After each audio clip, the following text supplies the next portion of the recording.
Hello, Microsoft Excel users. Welcome to our channel.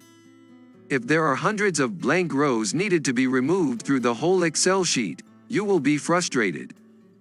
You cannot put formula in your Excel sheet because of blank rows. In this tutorial we'll show you speedy method to solve this problem for you step by step. In this methods, we will remove blank rows with the go to special command.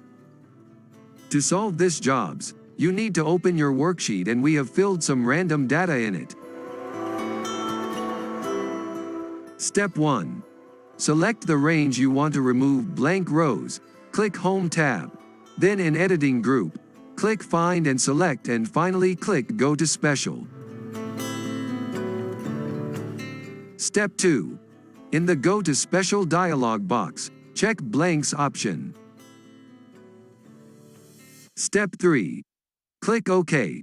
Now all blank cells in the selection have been selected. Step 4. Click Home tab. In the Cells group, click Delete and finally hit the Delete Sheet Rows option.